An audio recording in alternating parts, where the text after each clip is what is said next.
अध्याय 5। पैसे का लीवरेज। पाम बीच पाइपलाइन। एक कहानी है कि चीन का एक प्राचीन सम्राट शतरंज नामक एक नए खेल से प्रेम करने लगा। सम्राट ने शतरंज इजाद करने वाले को पुरस्कार देने का निर्णय लिया। उसने आविष्कार को शाही महल में तलब किया और अदालत के सामने घोषणा की कि आविष्कारक की एक इच्छा पूरी की जाएगी। मैं सम्मानित हूँ, महामहिम आविष्कारक विनम्रता से बुदबुदाया। मेरी इच्छा यह है कि आप मुझे चावल का एक दाना दे दें। बस चावल का एक दाना? हैरान सम्राट ने पूछा। देखिए, शतरंज की बिसात के पहले चौखाने के लिए सिर्फ एक दाना, आविष्कारक ने कहा। फिर दूसरे चौखाने के लिए उसने दोगुना करके 2 दाने कर दिए, तीसरे चौखाने के लिए 4 दाने, और तब तक जब तक कि चावल का अकेला दाना शतरंज की बिसात के सभी चौखानों में दोगुना हो जाए। बस मेरी इतनी ही इच्छा है। सम्राट बहुत खुश हुआ। मुझे इतने सस्ते में इतना अद्भुत खेल मिल रहा है। मेरे पूर्वज आज मुझे देखकर मुस्कुरा रहे होंगे। मंजूर है, सम्राट चिल्लाया। शतरंज को बिसात बिछाओ और यहाँ मौजूद हर व्यक्ति को हमारे अनुबंध का गवाह बनने दो। पूरा दरबार शतरंज की बिसात के चारों ओर इकट्ठा हो गया। रसोई का सेवक चावल का आधा किलो का थैला लेकर आया और इसे आविष्कारक को थमा दिया। आविष्कारक बैग को खोलते समय मुस्कुराया। आविष्कारक ने सेवक से कहा, मेरा सुझाव है कि आप किचन जाकर थोड़ा ज़्यादा बड़ा थैला लाएं। यह सुनकर पूरा दरबार जोर जोर से हंसने लगा। सबको लगा कि वह मजाक कर रहा था। इसके बाद आविष्कारक बोर्ड पर चावल के दाने रखने लगा और दानों की संख्या दोगुनी करता गया। देखने वाले हंसे और एक दूसरे को टहोका लगाया। जब 8 चौखानों की पहली कतार भरी, 1 2 4 8 16 32 64 128 दाने, लेकिन खी जल्दी ही दूसरी कतार के बीच तक ऊह आह में बदल गई, क्योंकि चावल के छोटे ढेर जल्दी ही दोगुने होकर छोटे थैलों में बदल गए, जो दोगुने होकर चावल के मध्यम आकार के थैले हो गए, जो दोगुने होकर चावल के बड़े थैले बन गए। दूसरी कतार के अंत तक सम्राट समझ गया कि उससे बहुत बड़ी गलती हो गई है। आविष्कारक को देने वाले कुल दानों की संख्या 32,768 हो गई थी, जबकि अभी चौखाने 38 बचे हुए थे।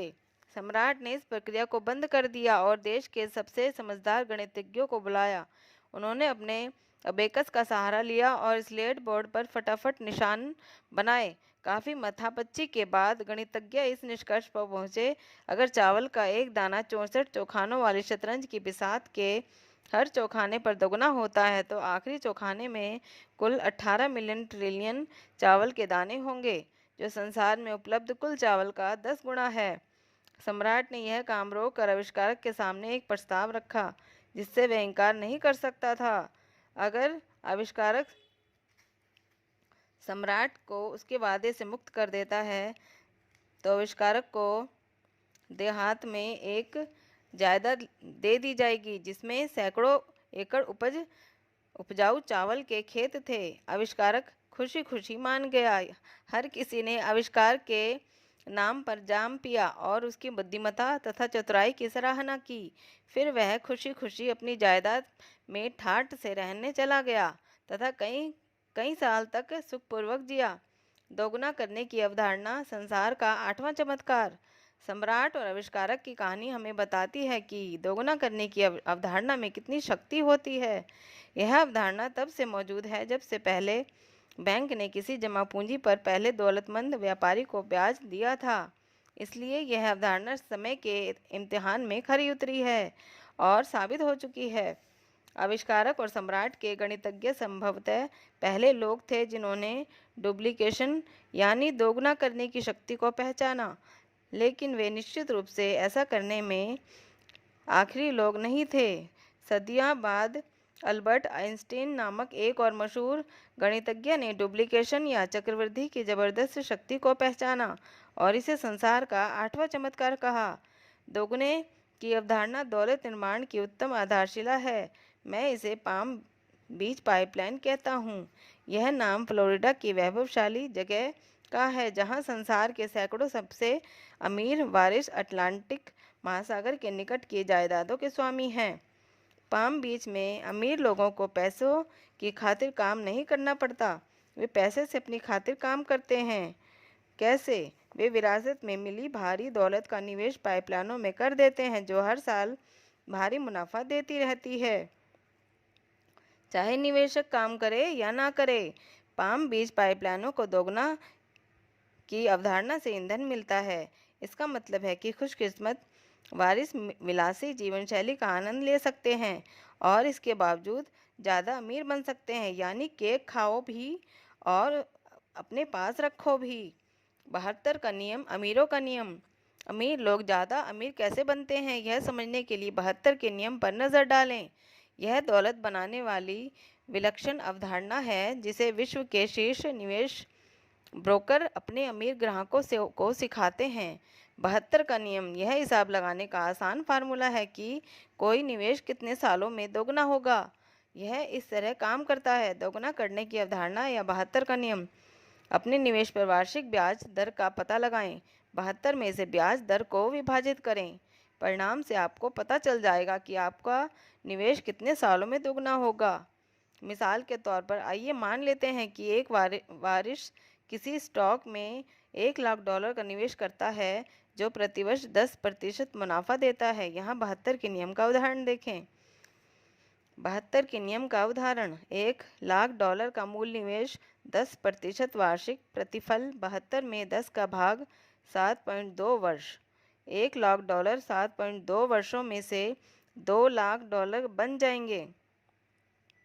यदि वारिस मुनाफे या मूलधन को खर्च नहीं करता है तो 1,00,000 का मूल निवेश 7.2 वर्षों में दोगुना होकर $2,00,000 हो जाएगा।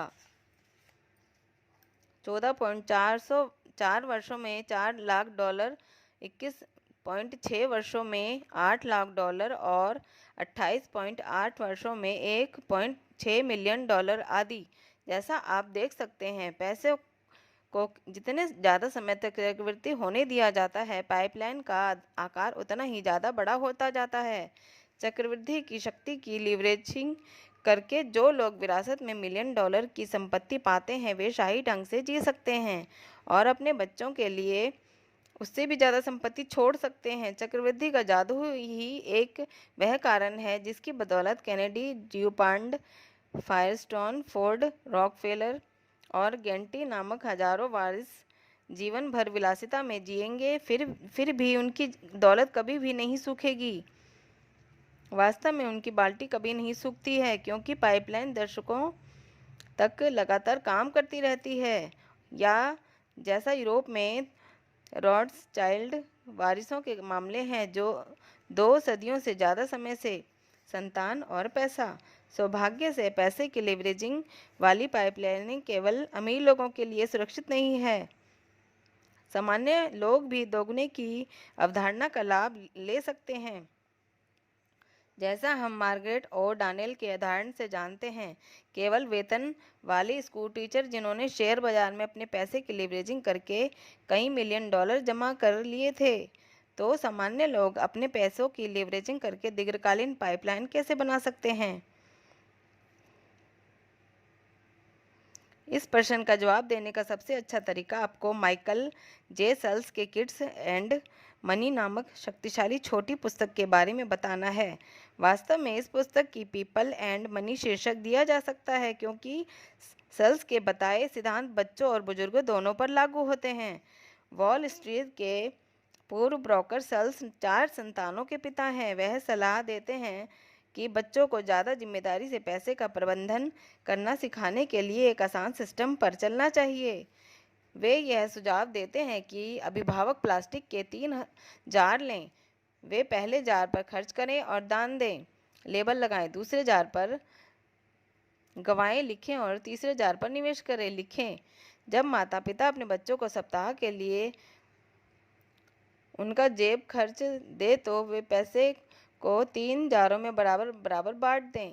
संतान और पैसे की प्रणाली: खर्च करें और दान दें, बचाएं, निवेश करें, खर्च करें और दान दें। जार तुरंत खर्च के लिए है, बबल गम, बेसबॉल कार्ड आदि। यही वह पैसा है जो दान और परोपकार के लिए इस्तेमाल किया जाता है। बचत करें। जार ज़्यादा बड़ी चीज़ों पर खर्च करने के लिए होता है, जैसे नई सीढ़ी या वीडियो गेम। निवेश करें। जार पहले जो 2 जारों से अलग होता है, क्योंकि यह खर्च करने के लिए नहीं होता कभी भी। सेल्स इस जार के बारे में कहते हैं सबसे अहम घटक, क्योंकि अगर हम किसी बुरे दिन के लिए कुछ नहीं बचाएंगे तो कर्ज का जोखिम हमारे सिर के ऊपर हमेशा मंडराता रहेगा। जो वयस्क दीर्घकालीन निवेश पाइपलाइनें बनाने के बारे में गंभीर है, उन्हें 3 जार के सिस्टम के अनुसार अपने पैसों का प्रबंधन शुरू करना चाहिए, लेकिन उन्हें अपना पैसा जार में रखने के बजाय बैंक और ब्रोकरेज खातों में रखना चाहिए। वयस्क और पैसे का सिस्टम। खर्च करें और दान करें, बचत करें, निवेश करें। सबसे पहले खुद को भुगतान करें। अमीर लोगों की तरह अपने पैसे की लीवरेजिंग करने की कुंजी का एक आसान उपाय है हर महीने सबसे पहले नियम से निवेश खातों में पैसे डालकर खुद को पैसे दें और फिर उस पैसे को चक्रवृद्धि होने के लिए छोड़ दें। अपनी निवेश पाइपलाइन में पैसे डालने का सबसे अच्छा तरीका यह है कि हर महीने अपनी आमदनी की बाल्टी में से थोड़ा पैसा निकालें और इसे अपनी आमदनी पाइपलाइनों में जमा कर दें। दीर्घकालीन पाइपलाइन बनाना। अतिरिक्त आमदनी।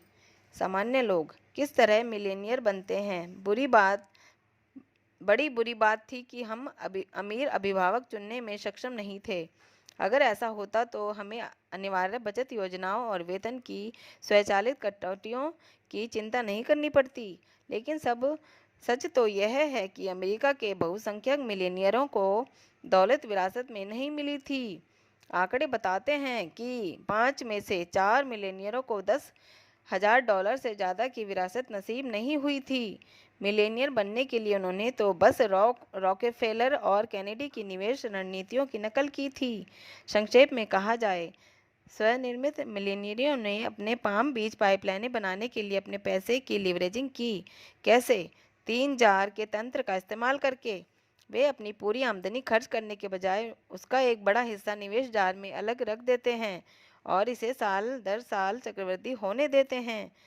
आमतौर पर मिलेनियर अपनी सकल आमदनी का 15 से 20% हिस्सा बचाते हैं। वे इसे समझदारी से संपत्ति बनाने वाली पाइपलाइनों में निवेश करते हैं, जैसे स्टॉक, ब्रांड, व्यवसाय, किराए की जायदाद, commercial real estate, pension fund आदि।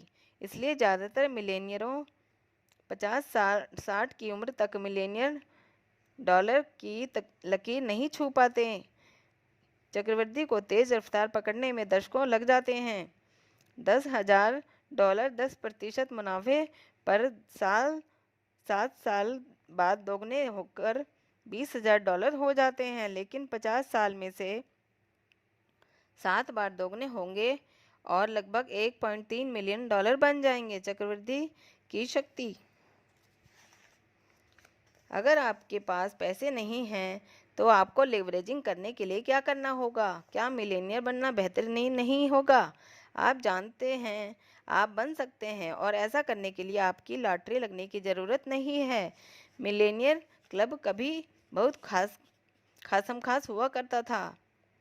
आपको सही परिवार में पैदा होना होता था, सही स्कूलों में जाना होता था। अब ये शर्तें नहीं रह गई हैं। आज सामान्य लोग भी मिलेनियर्स क्लब में शामिल हो सकते हैं। यह हर व्यक्ति के लिए खुला है जिसमें इतना अनुशासन है कि वह अपनी आमदनी का एक नियमित हिस्सा निवेश करे और समय के साथ इसे चक्रवृद्धि होने दे।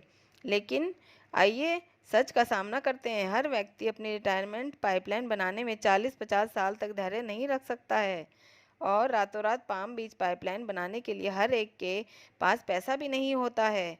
क्या यह बेहतरीन नहीं रहेगा अगर कोई 5 साल की पाइपलाइन योजना हो जिसमें सामान्य लोग ज़्यादा पैसों का निवेश किए बिना निरंतर अतिरिक्त आमदनी हासिल कर सके? देखिए, 5 साल की पाइपलाइन योजना भी मौजूद है। सबसे अच्छी बात यह पाइपलाइन बनाने के लिए आपको बहुत सारे पैसों की ज़रूरत नहीं है, क्योंकि अपने पैसों की लीवरेजिंग करने के बजाय आप अपने समय की लीवरेजिंग करते हैं।